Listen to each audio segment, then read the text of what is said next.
Listo, muy buenas tardes para todos. ¿Me escuchan? ¿Me escuchan bien? Listo, bienvenidos.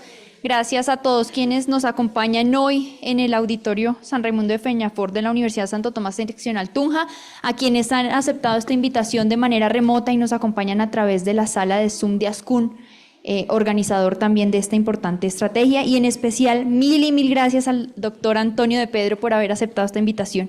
La Universidad Santo Tomás será siempre su casa y nos alegra mucho tenerlo la tarde de hoy aquí.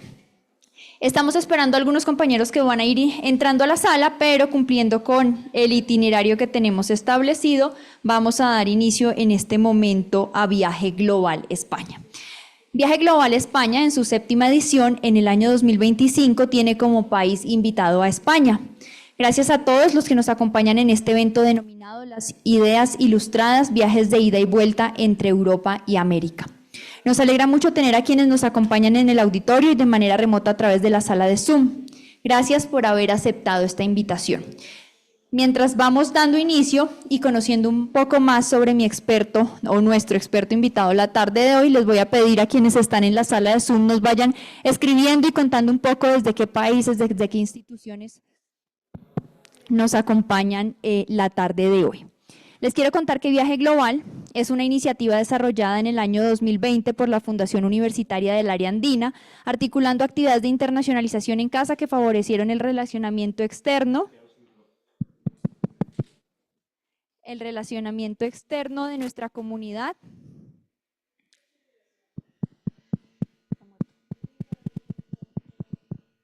Listo. Con el objetivo de democratizar los procesos de formación de ciudadanos globales y generar alternativas a los procesos de movilidad académica presenciales fuertemente golpeados en tiempos de pandemia. Para este año, Viaje Global asumió aliados importantes. Conscientes de la importancia del trabajo colaborativo, les voy a pedir silencio en sala, por favor.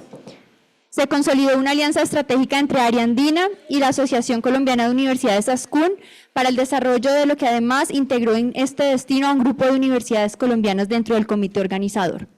Para este recorrido virtual por España hacen parte de la estructura académica y logística del evento la Universidad de San Buenaventura, sede Bogotá, y desde donde les hablamos el día de hoy, Universidad Santo Tomás Seccional Tunja. Asimismo, contamos con importantes aliados en España, como la Conferencia de Rectores de Universidades Españolas CRUE, la Cámara de Comercio en España, en Colombia y diversas instituciones de educación superior españolas. A los aliados nacionales e internacionales les enviamos un cordial saludo y reiteramos un especial agradecimiento por el apoyo brindado durante la organización de esta semana de actividades académicas y culturales en torno a este maravilloso país. Bienvenidos todos quienes van ingresando a la sala. Para dar apertura formal a esta actividad de Viaje Global, le voy a dar paso a nuestro invitado de hoy. Nos acompaña el doctor Antonio de Pedro, doctor en Filosofía y Letras e Historia del Arte de la Universidad Autónoma de Madrid. Y les voy a contar un poquito más sobre el perfil de nuestro experto invitado hoy. Les voy a pedir a todos silencio en la sala. Antonio de Pedro nació en la ciudad de Oviedo, España, es doctor en Filosofía y Letras, especialista en Historia del Arte por la Universidad Autónoma de Madrid. Su trayectoria intelectual ha recorrido diversos campos de las relaciones filosofía, arte y ciencia, los estudios visuales en los ámbitos sociales y culturales en España y Latinoamérica. Ha participado en más de 20 libros, tanto de manera individual como colectivos, en ediciones internacionales. Es autor de artículos especializados publicados en revistas indexadas de Alemania, España, Brasil, Colombia, Estados Unidos, México y Venezuela. Ha sido investigador colaborador del Departamento de Historia de la Ciencia, del Centro de Estudios Históricos, del Consejo Superior de Investigaciones Científicas de España. Ha sido profesor investigador por varios años en diversas universidades, como la Universidad Autónoma de Madrid, la Universidad Autónoma de Zacatecas, la Universidad Autónoma de Tamaulipas en México, la Universidad del Tolima en Colombia. Ha sido miembro escalafonado del Sistema de Investigadores de México, ganador de la Beca Internacional de Expertos Mexicanistas Genaro Estrada, dada por el Gobierno de la República de México.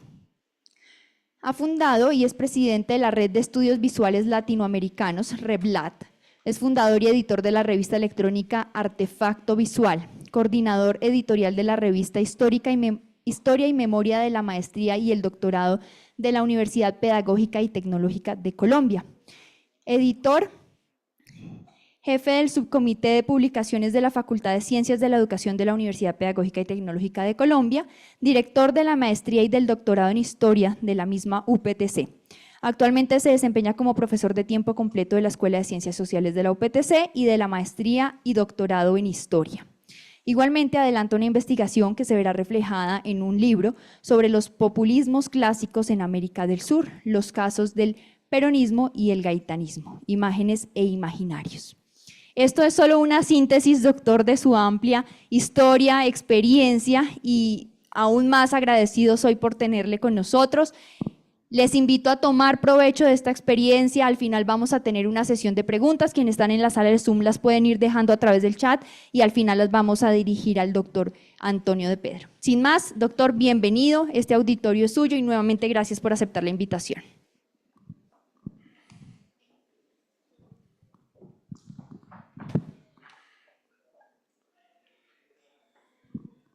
Sí, se oye, ¿no? Bueno, buenas tardes a todas y todos. En primer lugar, dos consideraciones preliminares antes de que entre en este tema. Antes he estado escuchando por ahí que sois alumnos, la mayoría, o profesores de algunas carreras un poco alejadas de estos temas, pero que puede ser que les interese. Primero, dar las gracias a Laura Natalia Mesa, directora de Relaciones Internacionales de la Universidad Santo Tomás, sede Tunja, por su invitación a través de mi universidad madre en Colombia, que es la Universidad Pedagógica y Tecnológica de Colombia. También quiero agradecer a las Relaciones Internacionales de esa universidad, de mi universidad. Agradecer también a la Universidad Santo Tomás por la acogida y los medios que han puesto para esta conferencia y a la Asociación Colombiana de Universidades. La segunda cuestión o consideración que quiero hacer preliminar es, vivimos en un mundo, sí agradecería la puerta que ya...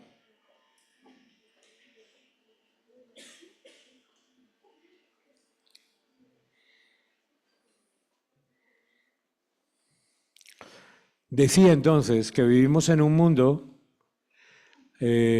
globalizado. Ustedes saben que esa es la palabra desde hace ya tiempo, que es la palabra comodín para explicar todo lo que ocurre en nuestro entorno inmediato, nacional e internacional.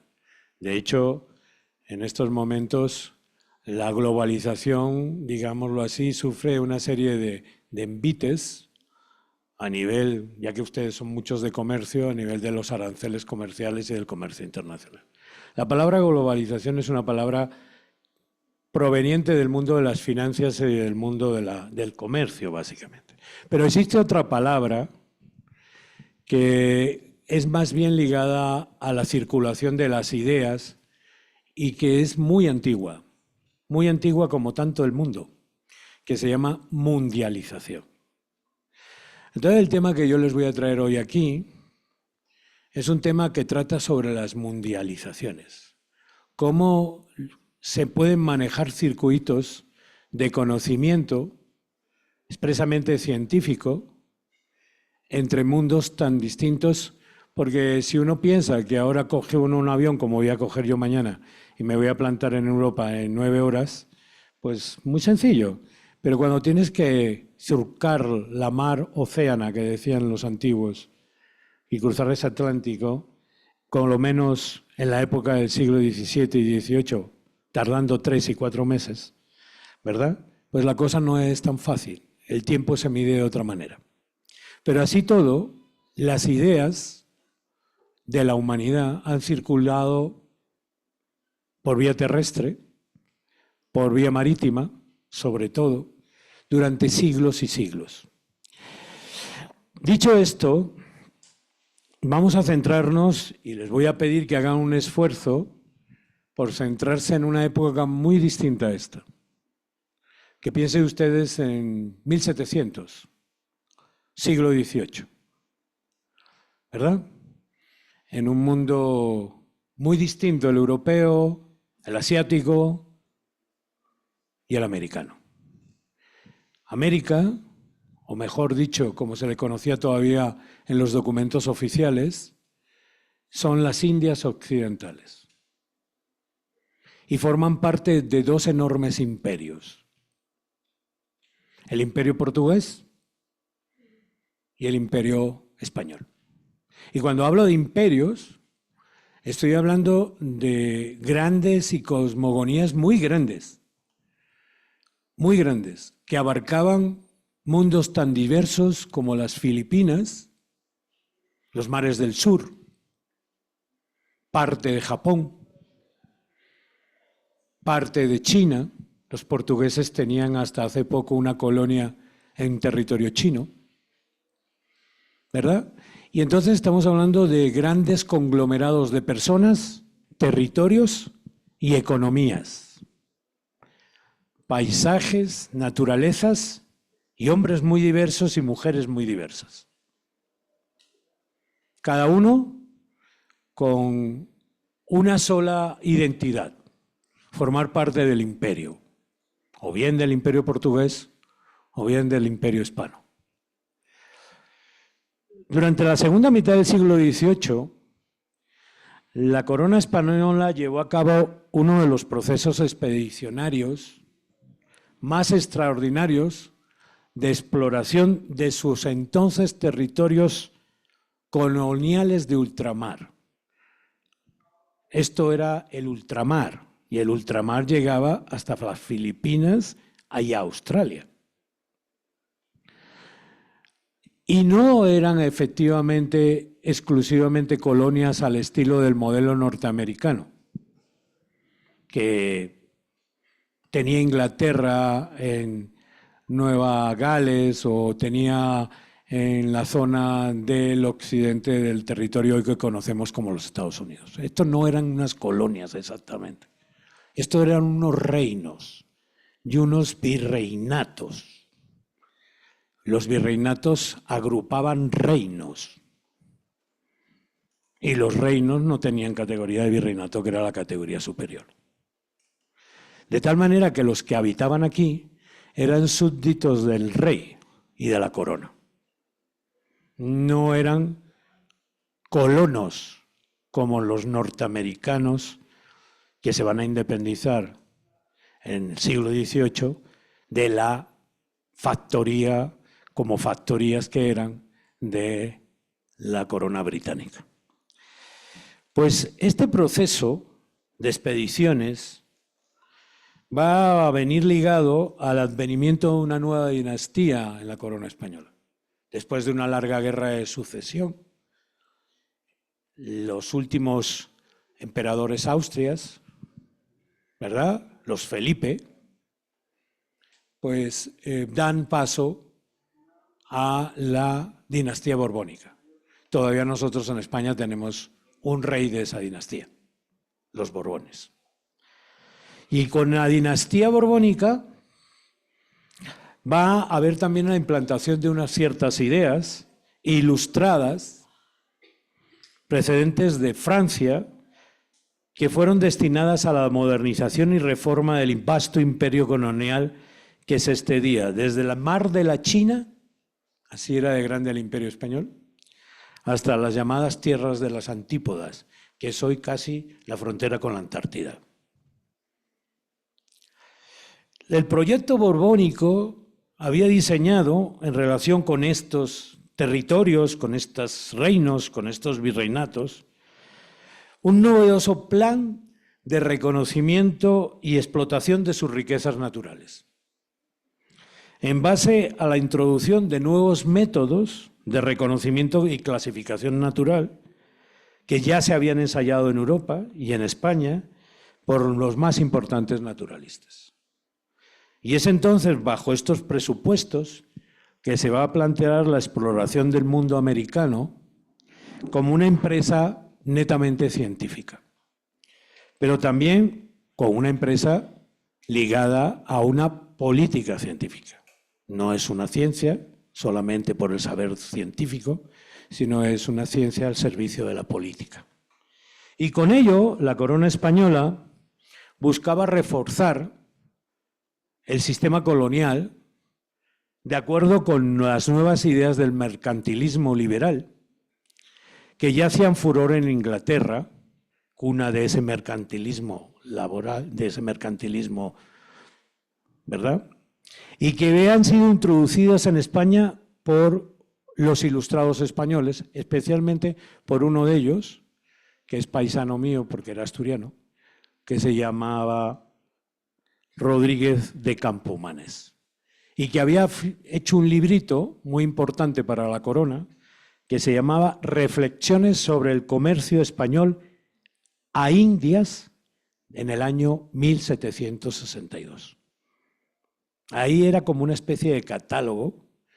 Imagínense el catálogo de lo que se podía comercializar, cómo se debería comercializar, cómo se debería vender, cómo se debería producir. Campomanes argumentaba que el intercambio de España con sus reinos y virreinatos de ultramar no debía basarse exclusivamente en la explotación de los metales, como había ocurrido básicamente en el primer siglo de la colonia, llamémoslo así, el siglo XVI y parte del XVII, donde estaban las mayores minas de producción mineral del mundo, de plata y oro, que estaban en América. Ustedes saben, por ejemplo, que en el virreinato del Perú, ¿verdad?, que fue uno de los primeros virreinatos, ¿verdad?, estaba el Potosí, el famoso Cerro del Potosí. Y ustedes les tiene que influenciar mucho porque del Cerro del Potosí salió un galeón que ustedes tienen ahí en las costas y están reclamando, ¿verdad?, como parte de los bienes de la actual Colombia. Y entonces este Cerro del Potosí, que era un cerro lleno de plata, habían creado a los españoles toda la estructura para explotación minera. Bueno, pues Campomanes dice, no, ya no vamos a producir tanta explotación minera como si fuera un petro de la época, y ahora vamos a producir otras cosas, vamos a explotar otros mundos, vamos a explotar otras especies naturales, ¿verdad? Y vamos a tener, pero para ello tenemos que tener noticias fiables. Debemos saber qué tiene América a nivel naturaleza. Y necesitamos tener delegados allí para que nos cuenten qué es lo que tienen, qué es lo que hay, que nos lo manden, ¿verdad? Y esas riquezas fiables tenían que proceder a un inventario también fiable. Y para eso había que transportar a España algunas especies novedosas para ensayar su implantación en el territorio español. Así, todo ello con fines muy diversos. Nuevas drogas naturales. No había nacido digámoslo así, la medicación química. Todo lo que se producía de medicación a nivel mundial era todo o lo que llamaríamos hoy, homeopático. Es decir, todo era natural. Entre ellas, algo que vino de aquí para el mundo, y expresamente del reino y virreinato posterior de Nueva Granada, que fue la quina. La quina era uno de esos remedios que servía para casi todo. Entonces, estas nuevas drogas naturales, nuevos productos alimenticios. Ustedes saben que desde la colonia más temprana, los historiadores solemos dividirla en dos, la temprana y la tardía. Estamos en la colonia tardía. En la colonia temprana, la papa, nosotros es la patata, la papa y otros tubérculos fueron a Europa y saciaron el hambre de millones de personas, ¿verdad? Pero en el siglo XVIII, Campomanes y los ilustrados españoles deciden, bueno, pero no solo la papa, vamos a importar maíz. Y no solo vamos a importar maíz, no, vamos a importar las plantas de maíz y las vamos a poner a cultivar en suelo europeo. Y así fue como entró el maíz en la dieta y en el paisaje de Europa. Si ustedes hoy recorren mi tierra o todo el norte de España por lo general y otras partes de Europa, pero especialmente en el norte de España, porque Campomanes era de allí, verán que una sola cosecha al año. Van a ver que ahora, por esta época, el maíz ya está florecido, ya está campos de maíz, y que muchas partes de la cocina asturiana tienen cosas de maíz. No arepas, pero algo parecido a las arepas, se llaman tortos de maíz. Entonces, esos productos son todo consecuencia de estos intentos de producir nuevas especies.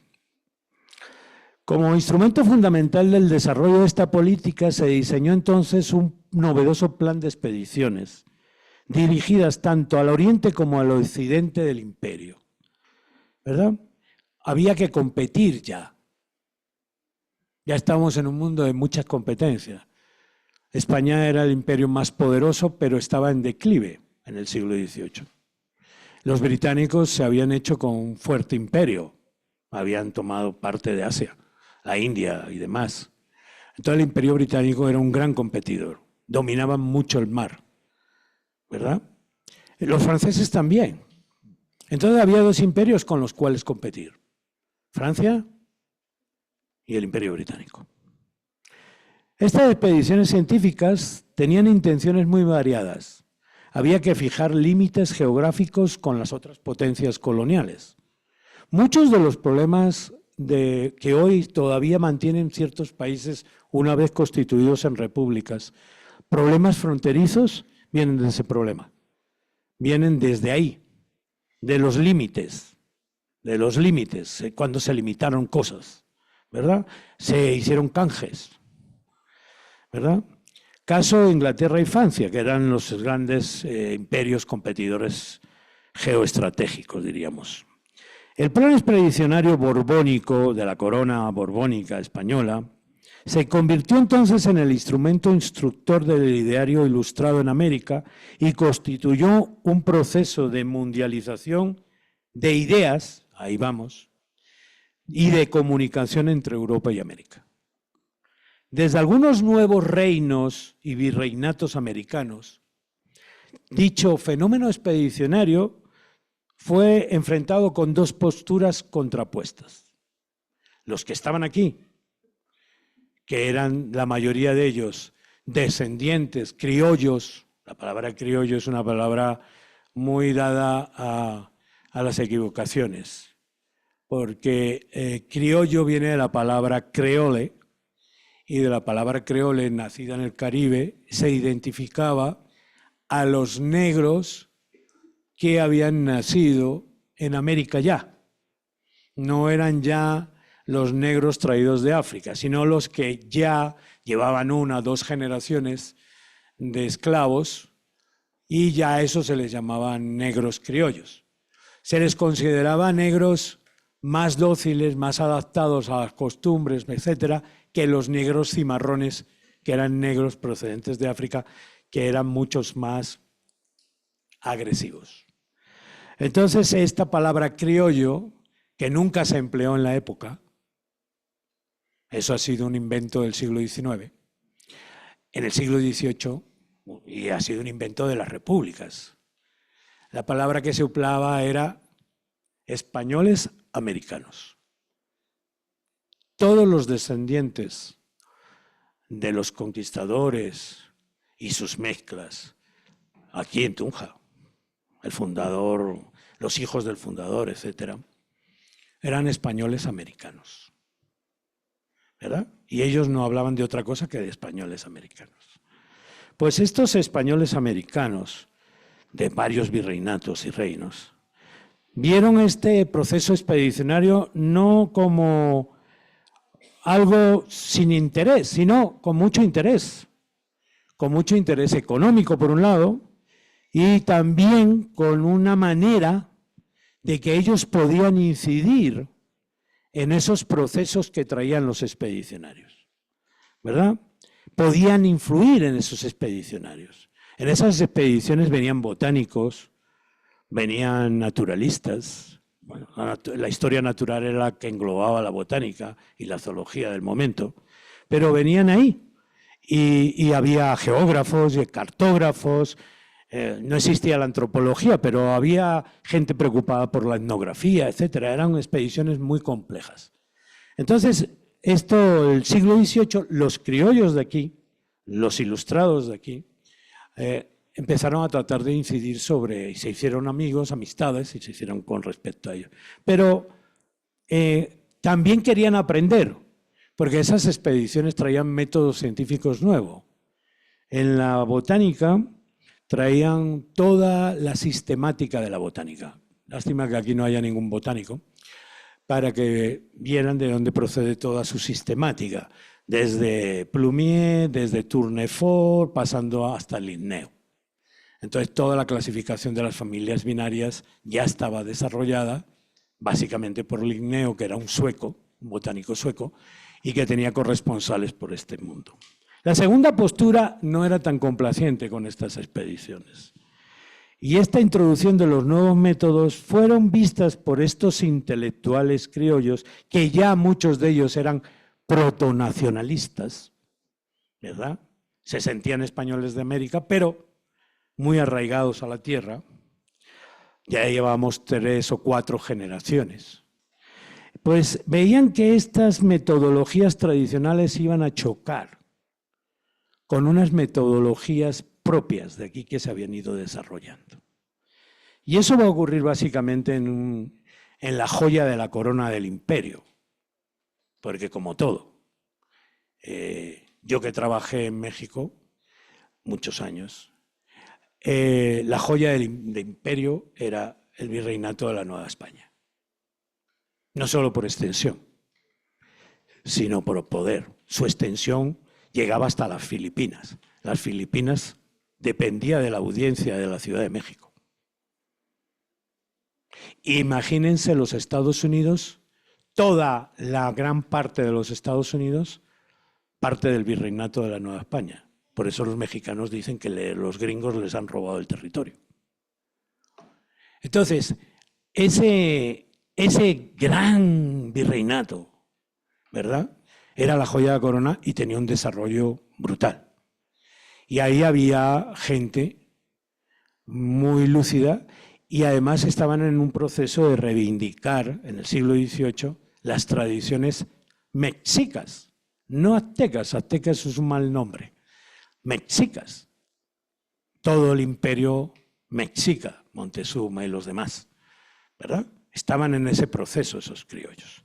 Entonces veían como que estos métodos chocaban mucho con una farmacopea, con una manera de trabajar que ellos habían recogido de los indígenas y que toda esta nueva nomenclatura científica podría traer muchos problemas. Muchas y variadas fueron entonces las expediciones que se llevaron a cabo a lo largo del continente. No obstante, tan solo algunas pocas adquirieron en relación con la difusión educativa de las ideas científicas un alto reconocimiento. Y me voy a referir a las más importantes. La primera, la expedición botánica al Virreinato de la Nueva España, que era dirigida por un protomédico, un naturalista que se llamaba Martín de Cessé, y en la que hubo una activa participación de algunos científicos del Virreinato, como va a ser José María Mociño. Luego estaba la expedición botánica de los reinos del Perú y Chile, que también estaba dirigida por otros botánicos españoles que se llamaban Ruiz y Pavón, y que contó con la participación de un botánico francés que se llamaba Dombey.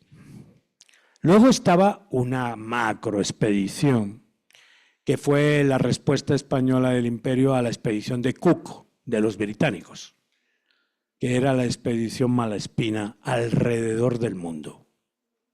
Alrededor del mundo. La dirigía un italiano que estaba a las órdenes del Imperio Español. Acuérdense que parte de Italia actual era de la corona española, Nápoles y las 2 Sicilias, etc. Y digamos, militar español de origen italiano se llamaba Alejandro Malaspina, ¿verdad? Y por último, no menos importante, va a estar la expedición del Virreinato del Nuevo Granada, que ustedes lo habrán oído muchas veces, cuya director era José Celestino Mutis, ¿verdad? Pero Mutis había venido aquí como médico del virrey de la Cerda. Y entonces veían todo este plan que tenía la corona y entonces a Mutis se le ocurrió decirle al virrey, oiga, ¿y por qué no le decimos a la corona que montemos aquí una expedición también, pero que la idea salga de nosotros hacia allá? Entonces, evidentemente, mandaron a la corona todos los protocolos de la época y se montó esa expedición de Mutis, ¿verdad? Una de las expediciones más importantes de este país, que va a tener continuidad en la expedición de otro italiano, ya en la época final y de principios de la República, que se llama Agustín Codazzi, ¿verdad? La expedición de Codazzi es la continuidad de la expedición de Mutis. Bueno, pues este Mutis también se va a hacer con la labor de varios científicos criollos, como son uno que ustedes conocen muy bien, Francisco José de Caldas, ¿verdad? Que trabajó con él. Y también esta expedición va a tener una gran incidencia en el territorio del Virreinato de la Nueva Granada, especialmente en Bogotá. Va a modificar planes educativos. Va a desarrollar el primer observatorio de la ciudad de Bogotá. Va a descubrir San Agustín. Va a desarrollar toda una política de conocimiento muy importante, muy importante. Muchos de estos expedicionarios jamás volvieron a España porque encontraron la muerte, ¿verdad? Por los territorios inexplorados. Otros sufrieron gravísimas enfermedades. Y las expediciones se vieron afectadas por los más variados acontecimientos, desde incendios que daban al traste con la labor de meses de recopilación de especies y de clasificaciones, hasta el naufragio de naves, ¿verdad? Todo esto debía ser enviado a España. Todo lo tenían que llevar, ¿vale? Y tenían que ir a los gabinetes. La corona había creado un gabinete real. ¿Quiénes han estado en Madrid? ¿Alguien ha estado aquí en Madrid? ¿No? Bueno, la profesora sí. Si ustedes van al Real Jardín Botánico de Madrid, que queda ahí en el Paseo del Prado, al ladito del Museo del Prado, ahí van a encontrar unos árboles y unas especies y unas cosas que son estas, las que se llevaron para allá, las semillas. Si ustedes van a ese archivo que hay en el Jardín Botánico de Madrid, se van a encontrar ahí que están los originales de la expedición de Mutis. Los dibujos, las declaraciones, los análisis, las descripciones, todo está allí. Es más, el Museo del Prado hoy, una de las mejores pinacotecas del mundo, era el Museo de Historia Natural. Y era el museo que se diseñó para que estuvieran las colecciones reales allí, ¿verdad? El edificio ese que ven ahí, que es de Villanueva, pues ese edificio se diseñó para eso. Así, mientras América se insertaba en el modelo de la ciencia mundo, que marcaría los destinos de ciertas disciplinas científicas como la botánica, la zoología, la geografía y la cartografía moderna, de sus métodos y sistemas de ordenación de la naturaleza, Europa descubría la variedad y originalidad de la naturaleza americana. Conocía de sus especies para el desarrollo de la farmacopea, caso de la quina, o encontraba en lo exótico de sus especies vegetales la inspiración para el desarrollo de una cosa que a ustedes les puede parecer que es muy poco interesante, pero que fue muy importante. Porque si ustedes se van ahora a París, se van a España, pero también se van a Inglaterra, ustedes van a quedar impresionados y dicen, ¡ay, qué bonito! Estos jardines, todas estas cosas. Pues eso es el siglo XVIII. Toda la estructura del paisajismo se diseñó ahí, con dos modelos. El modelo francés, cuyo especial modelo va a ser Versalles y demás, y el modelo británico, cuyo modelo es eso de campos abiertos, de repente por ahí aparece una ruina, por allá. Todo eso está diseñado y pensado bajo las ópticas del romanticismo que estaba en las puertas y sobre todo del neoclasicismo y del pintoresquismo. La naturaleza americana fue resumida entonces en floras y faunas de papel, porque venían en esas expediciones muchos dibujantes y pintores, ¿verdad? En los jardines que se crearon luego en Europa, la inmensa y la variedad debía ser, según el planteamiento racional del pensamiento ilustrado, ordenada por el sabio proceder de la razón. Ustedes saben que la ilustración es sobre todo razón. De esta manera, la naturaleza quedaba confinada al orden, al número, la especie, a la experiencia y el conocimiento sistemático. Todo se debía conocer, todo se debía clasificar, todo se debía identificar. Por otra parte, este proceso de renovación científica en el que se van a ver implicadas directamente las expediciones y expedicionarios va a traer tres escenarios posibles. El primero, la implantación y desarrollo de criterios provenientes de eso que se llamó en la Ilustración las ciencias útiles, es decir, el despliegue de una nueva mentalidad económica, social y educativa destinada al uso y la divulgación de la historia natural, como el gran marco donde se debía aprender botánica, zoología, mineralogía, etc. En segundo lugar, la implantación en América de los preceptos del llamado despotismo ilustrado, que habían sido ampliamente desarrollados en torno a la monarquía francesa y que en España van a encontrar cobijo en eso que se llamó reformismo borbónico, ¿verdad? Y que va a ser una nutriente muy importante de los criollos ilustrados. Y criollos ilustrados que con esas ideas van a poder pegar el salto para diseñar los planes de independencia. Es decir, los criollos de aquí usaron todas estas ideas para diseñar cómo serían como repúblicas independientes. En tercer lugar, el establecimiento de unos canales e instrumentos de difusión de estas ideas ilustradas por medio de la instauración de planes educativos y del uso de recursos emparentados con la retórica y la divulgación de la ciencia como verdades reveladoras. Aspectos estos últimos que tendrán que ver en lo sucesivo con procesos de competencia y hegemonía política entre las potencias coloniales europeas. Durante el siglo XVIII en Europa se desarrolló todo un nuevo proceder sobre el carácter de la actividad científica, proceso que se remonta a su herencia al mundo del Renacimiento y del Barroco.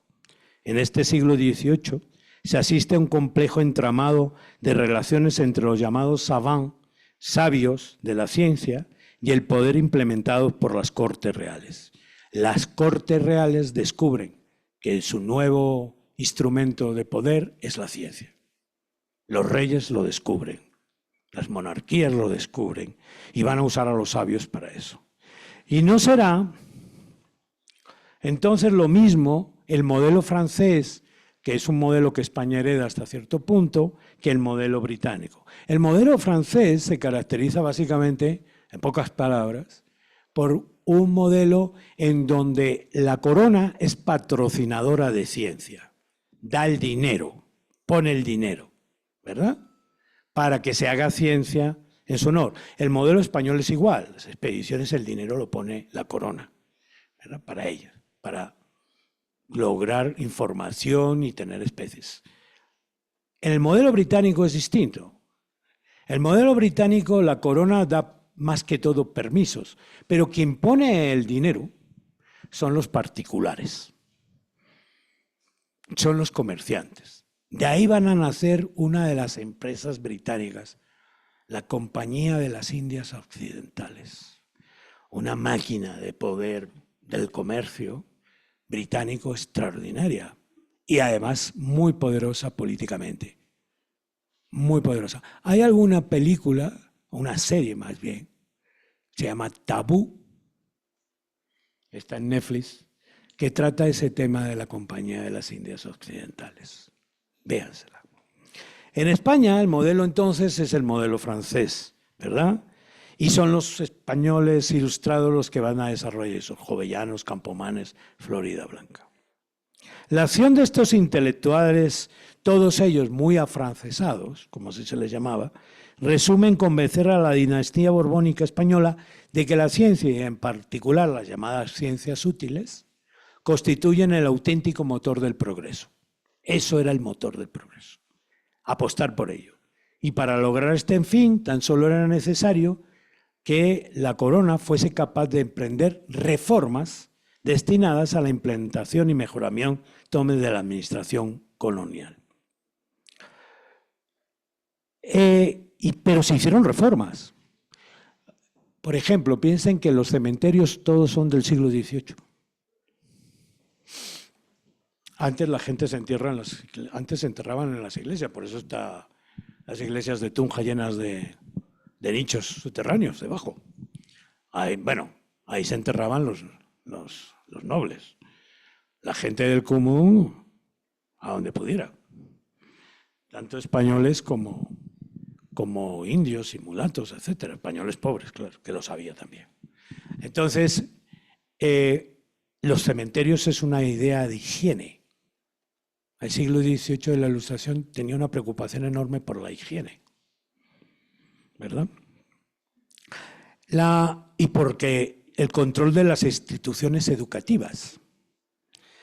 Porque las instituciones educativas deberían pasar a tutoría de la corona y se las tenían que quitar a las órdenes religiosas que habían sido las que los habían llevado desde ese momento. Entre ellos dos órdenes. Una es esta casa, los dominicos, y la otra orden, los jesuitas, de ahí enfrente. Evidentemente, ese dominio que empezó a hacer la corona tenía una idea que era regular el control de la vida pública. Bajo una real cédula, que fue muy importante, que se llamó Regium Executori, que se llamó Real Cédula del 8 de abril de 1770. Bajo esa orden expulsaron a los jesuitas no del Imperio Español. Primero los habían expulsado del Imperio Francés, en colonias. Después los expulsaron los portugueses. Y por último los españoles los expulsaron a todos, también. Ustedes se preguntan, ¿y por qué expulsaron a los jesuitas? Porque los jesuitas eran un poder político y económico demasiado peligroso para la corona. Entre otras cosas decían cosas así como, por ejemplo, ¿ustedes se imaginan un mundo sin el rey? Eso no se podía decir. Un mundo sin el rey no era factible, ¿verdad? Entonces los jesuitas, acaba de morir uno de ellos, el Papa Francisco, ¿verdad? Los jesuitas ejercieron mucho poder y los expulsaron de estos territorios. La corona entonces creaba escenarios adecuados y necesarios para una nueva mentalidad y una divulgación de un espíritu educativo científico. En América, estas decisiones fueron fundamentales para el asentamiento de nuevas prácticas científicas, traídas por los expedicionarios. Se crearon colegios de medicina, se crearon colegios de botánica, se crearon laboratorios, se crearon universidades, se crearon museos. Esa era la política de la corona y del reformismo, ¿verdad? El fiscal Moreno y Escandón de Bogotá confiscó los bienes de estas órdenes, de la orden jesuita, y lo puso al servicio de la ciudad de Bogotá. Y por eso es que Ciudad de Bogotá nació una universidad pública por primera vez, que fue la Universidad de Bogotá, que tenía que competir con la Universidad de Lima, que era mucho más antigua, o la Universidad de la Ciudad de México, que era mucho más antigua. Por otro lado, ya instalado el suelo legal que permitía el desarrollo del diario ilustrado, la educación debía estar orientada a la divulgación de las ciencias y las letras, acabando así con el estilo de los escolásticos y propiciando, en cambio, los conocimientos útiles de determinadas disciplinas, como la historia natural, la física newtoniana, que no se enseñaba en las órdenes religiosas, la astronomía y también las leyes de Galeno y demás, y de Copérnico, esa ciencia. Estos nuevos preceptos educativos intentaban incidir sobre estamentos sociales no incluidos tradicionalmente. Por ejemplo, el reformismo borbónico puso a educar a las chicas, a las mujeres.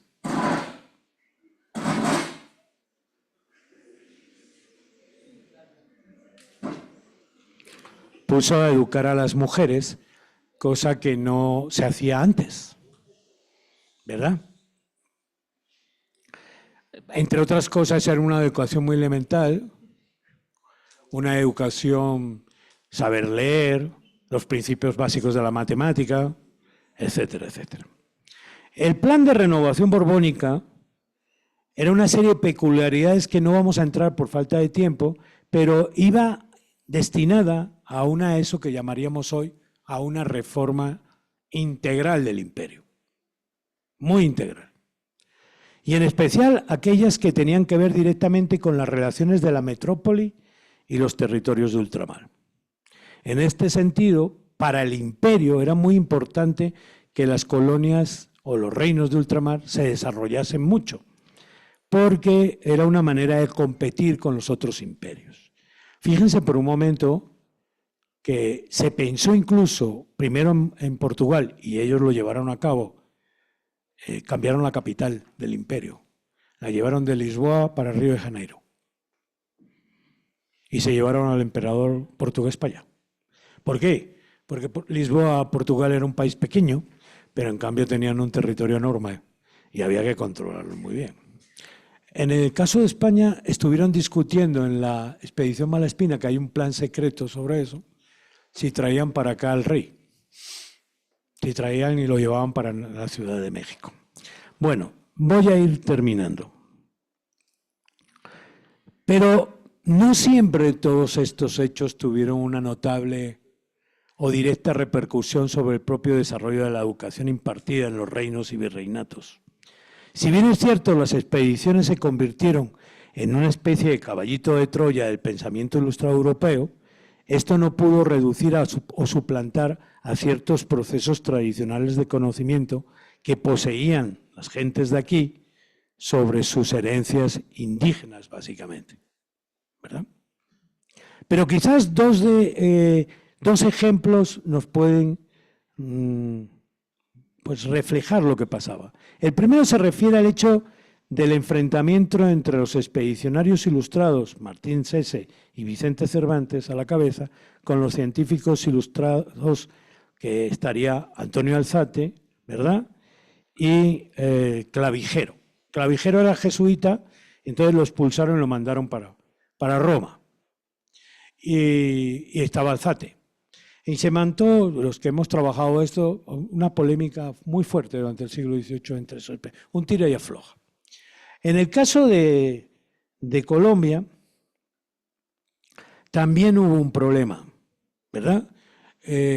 Muti se encontró con que las curias y los estamentos religiosos no le gustaban ni Newton, ni Copérnico, ni Galileo, evidentemente. Entonces tuvo muchos problemas para diseñar nuevos planes junto con el virrey. Y esta situación va a tener muchos problemas también a la hora de incorporar las tradiciones de lo que procedía del mundo indígena, lo que procedía del mundo europeo. A pesar de esta oposición, los nuevos métodos de conocimiento científico tuvieron también reconocimientos por algunos científicos criollos muy fuertes.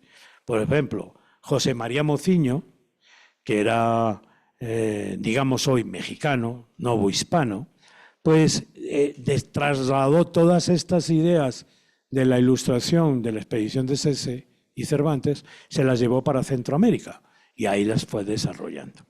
Y en el caso del criollismo de Nueva Granada, los neogranadinos, como pues Caldas también estaba muy interesado. Estos son los preámbulos a la expedición, porque todo el mundo sabe aquí la expedición de Humboldt, ¿verdad?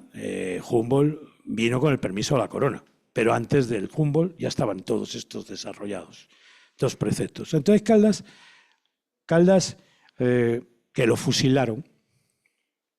Acuérdense que Caldas, por participar en los movimientos de independencia, inicialmente lo fusiló Pablo Morillo, que fue el pacificador, ¿verdad? Y muchos de los científicos del mundo pedían que no fuese fusilado, pero Morillo no hizo mucho caso. Final. Estas ideas ilustradas, que tenían un fin inicialmente a favor del desarrollo del imperio, van a tener luego una continuidad en algo que no tiene nada que ver con el imperio, que es el desarrollo de las repúblicas independientes. O sea, la República de México, la República de Colombia, por poner dos ejemplos, son el resultado de muchas partes de este pensamiento. Bolívar se formó con todas estas ideas. De hecho, Bolívar tuvo uno de los maestros más importantes en estas ideas, que fue Simón Rodríguez. Simón Rodríguez era ilustrado. Y Simón Rodríguez tenía una peculiaridad. Fue el que le enseñó, era un ilustrado de aquí, en que trataba de combinar las ideas del mundo americano con las ideas del mundo europeo. Tampoco debemos olvidarnos de las ideas ilustradas de Bello. El idioma nuestro no habría adquirido esa difusión tan enorme si Bello no hubiera sido un ilustrado. Tampoco podemos olvidarnos de las ideas de Olavide. Pablo Olavide fue alcalde de Lima, ¿verdad? En la iglesia, hasta que no se lo quiso, con perdón, cargar, lo mandó para Sevilla y terminó siendo alcalde de Sevilla. Y hoy tiene una universidad que lleva su nombre. Entonces, Antonio Cea. Antonio Cea era un criollo, se fue para Europa con la corona y era una de las eminencias en botánica más importantes. En fin, estamos asistiendo a un mundo de difusiones de ideas, una mundialización del pensamiento, que va a tener viajes de ida y vuelta, que va a tener la introducción de estas ideas, que aquí se hacen lecturas, que se toma lo que se considera, que se le agregan otras ideas y que esas ideas vuelvan a viajar a Europa. Y este proceso es uno de los fenómenos más interesantes y más extraordinarios que ha vivido las relaciones entre América y Europa. Muchas gracias.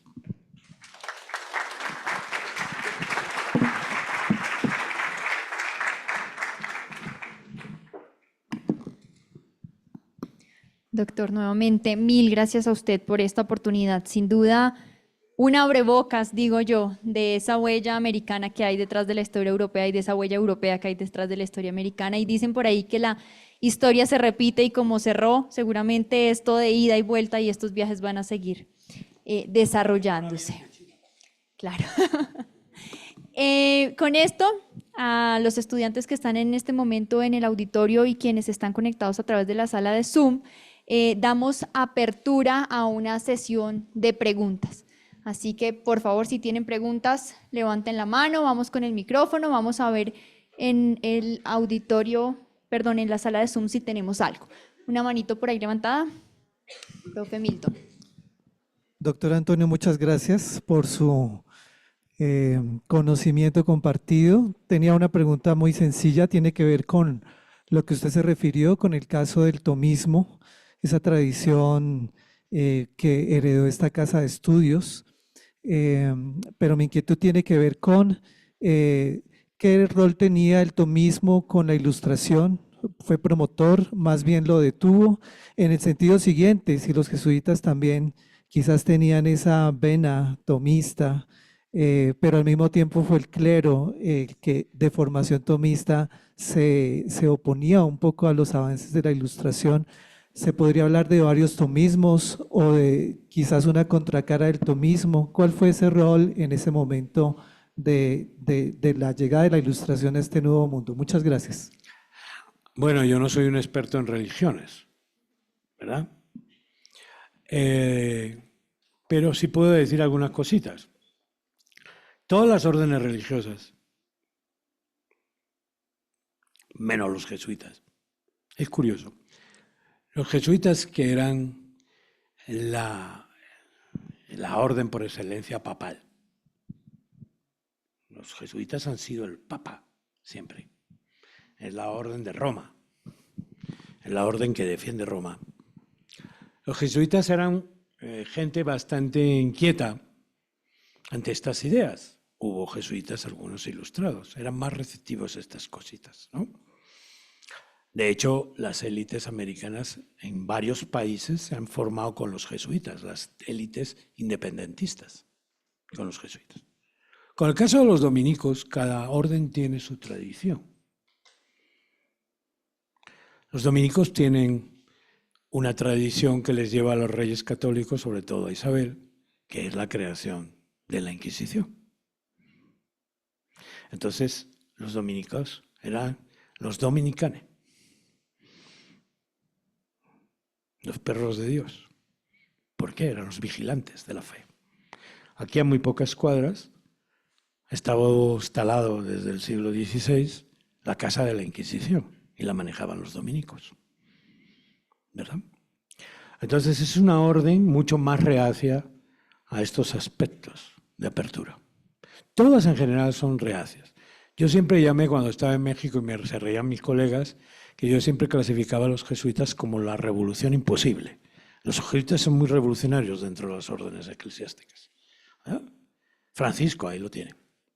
Hizo la reforma, quería hacer la reforma de la Iglesia, hizo algunas cosas, otras no.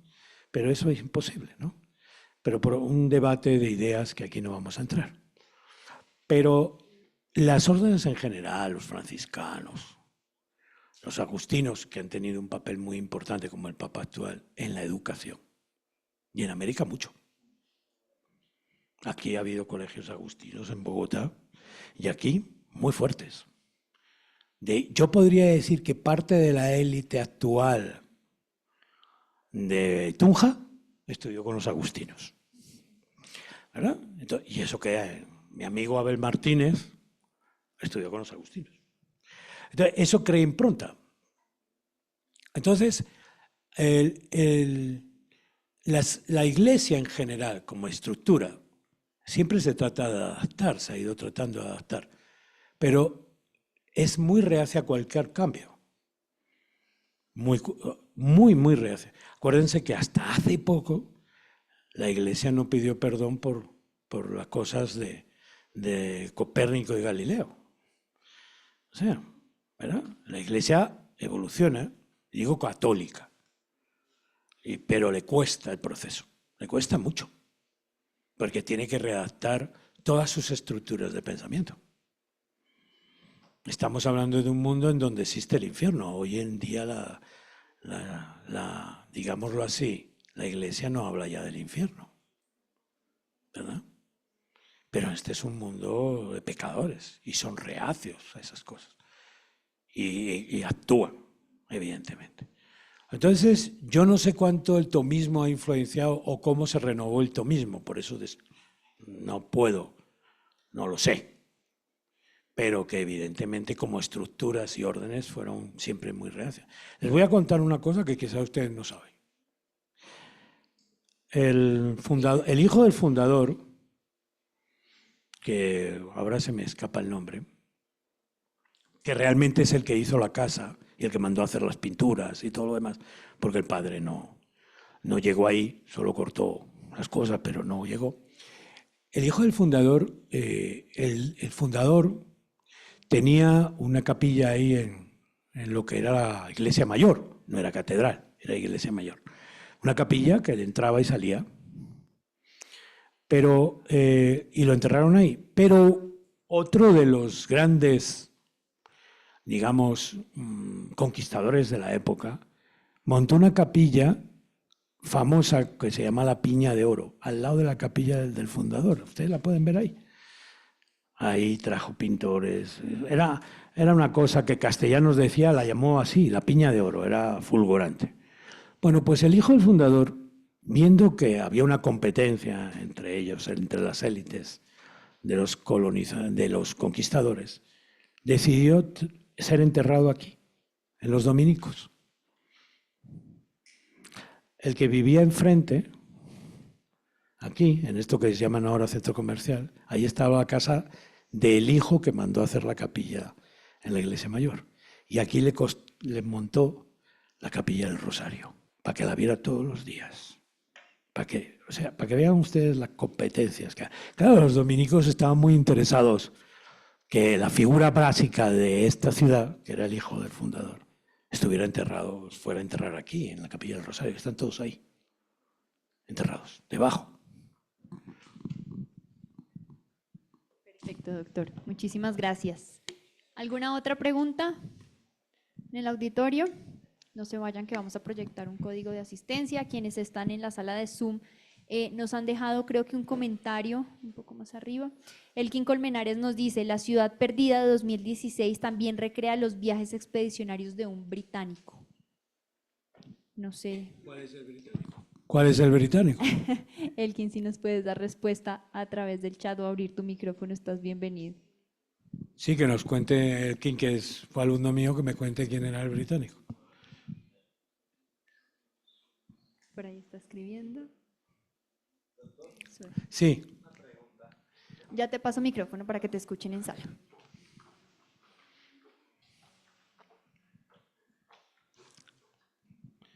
Normalmente siempre se tiene el concepto, lo cual pues es lo más evidente, que llegó España a explotar todos los recursos de estas tierras y llevárselos, y allá los utilizó. Muchos inclusive hablan que eso fue, por así decirlo, el peor error para España, porque terminó generando inflación, no desarrolló productividad y demás. Pero pensemos en este pensamiento como de capital, porque aquí hay mucha gente de negocios. Podemos decir que en cierta forma todo este deseo de la ilustración con las expediciones como la de Mutis o la de Agustín Codazzi, puede decir que la misma corona, los mismos imperios invirtieron capital para el desarrollo de gran parte de lo que tenemos hoy día, o al contrario, podemos decir que eso fue un impedimento al desarrollo real de la economía actual que tenemos. Bueno, vamos por partes. Primero, España nunca vino aquí. Vino Castilla. Eso para empezar. Aquí a los indígenas los conquistó y colonizó Castilla, no España. España no existe en ese siglo, en el 1492. Existe Castilla y Aragón. Y bajo la corona de Castilla y bajo la corona de Aragón están reunidos los antiguos reinos de España. Eso es importante, no caer en ese error. Número 2. el desarrollo, los preámbulos del sistema capitalista, basado en la comercialización de mercancías, están a partir de este descubrimiento, llamado descubrimiento, encontronazo, encuentro de dos mundos, como ustedes quieran llamarlo. Esa es la tesis de Wallenstein y creo que esa es la tesis. Está bien. El comercio se aceleró. Nacieron las compañías poderosas, transatlánticas. Los bancos empezaron a funcionar a nivel europeo, fuertemente. América, o el espacio americano, mejor dicho, o el espacio de las Indias occidentales, contribuyó decididamente a la construcción del capitalismo. Decididamente. Sin este proceso, el capitalismo sería otro. Porque el capitalismo inicialmente fue comercial y mineralógico, de minas. Explotaciones, claro que lo acabo de decir, aquí además estaban las minas, había que sacar producción. Oro y plata, básicamente. Y ese material y lo que producía eso, mucho se fue para Europa, no para España, por decirlo así, para Europa. La corona de Isabel y de Fernando, y luego con Carlos V, cuando fue emperador, porque lo trajeron, era el hijo de Juana, ¿verdad? Y cuando se casó con el llamado el Hermoso. Es que es bueno recordar la historia, porque si no tenemos aquí una laguna muy grande. Entonces, Carlos V lo trajeron de Flandes.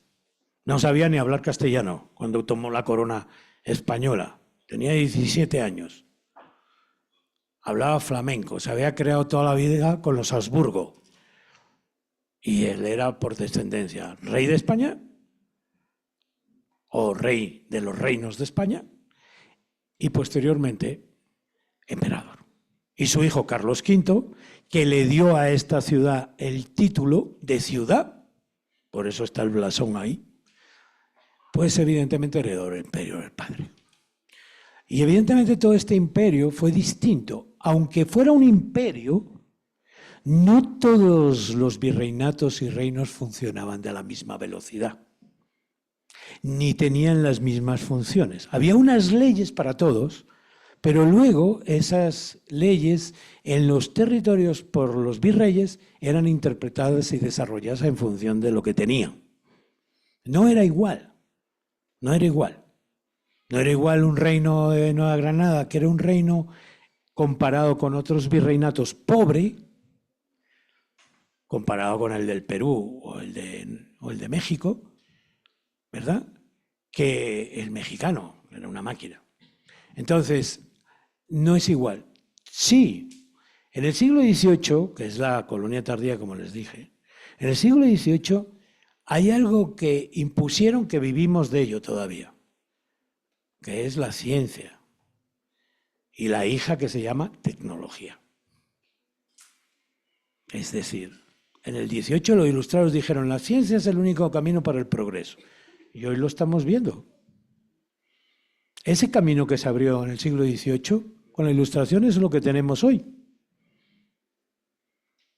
Sin la ciencia no hubiera nacido la tecnología. Fueron los pensamientos ilustrados los que lo llevaron por ahí. Entonces, evidentemente, estamos hoy en un sistema capitalista tecnológico, de alta tecnología. Pero antes de haber un sistema tecnológico capitalista, ha habido un sistema desarrollado del siglo XVIII que es el preámbulo de la revolución industrial. Piensen ustedes que a finales, pasada la segunda mitad de los años 60, en ciudades como Londres, y más tarde en otras ciudades como París, nace la revolución industrial, que es el gran despegue. Pero previamente ha habido todo esto. Toda la farmacopea que se distribuyó todo el desarrollo, es debido a todas estas cosas. Por ejemplo, ¿por qué sabemos que la Tierra es redonda? Que es achatada por los polos. Porque se le ocurrió a un señor un día que despertó y dijo que eso era así. No. Porque los franceses, con el permiso de España y con algunos españoles que iban a esa expedición, llegaron a un sitio llamado Ecuador y dijeron, aquí está el punto cero, esta es la mitad de la Tierra, y estamos comprobando, y luego mandaron a otra expedición a Laponia para comprobar con cálculos matemáticos y de la física que la Tierra es achatada por los polos. Y fíjense, Ecuador tiene un monumento ahí. Tú puedes ir a la mitad del mundo, vas a Ecuador y te preguntas, estoy aquí en la mitad del mundo. Desarrollaron los meridianos y los paralelos. ¿Qué sería la navegación aérea sin meridianos ni paralelos? ¿Ustedes han pensado en eso? Pues entonces, claro que hay que sentirse orgullosos. Este fue un campo de experimentación total. Aquí se desarrollaron miles de cosas y no fueron solamente gente que estuvo mirando. Los americanos de la época participaban también de ello. Entonces, no hay una cuestión que debemos divulgar, porque esto lo sabemos los especialistas, pero proceder a un pensamiento de divulgación, no solo de la explotación, de la esclavitud, de muchas cosas que sí las hubo, no tantas como la enfermedad mataron a indios. Aquí hubo 2 epidemias de viruela en Tunja y arrasó con media población indígena. ¿Saben por qué? Porque los indígenas no conocían animales grandes. Los europeos aguantaban más la viruela, porque la mayoría de las enfermedades nuestras vienen de los animales. Los indígenas no sabían que era una vaca. Ahora vayan ustedes aquí a Boyacá y díganle a una señora que está con sus vacas que las vacas vinieron en los barcos. Dígaselo. Van a decir, las vacas estaban aquí toda la vida. No, las vacas no estaban aquí toda la vida. Ni los caballos, ni los burros, ni las gallinas, ni los conejos, ni las ovejas. Vinieron en los barcos. Claro, lo curioso es que si uno ve a una señora de aquí, de Boyacá, ordeñando una vaca y ve a un paisano de mi pueblo ordeñando la vaca, se pueden dar la mano porque lo hacen igual.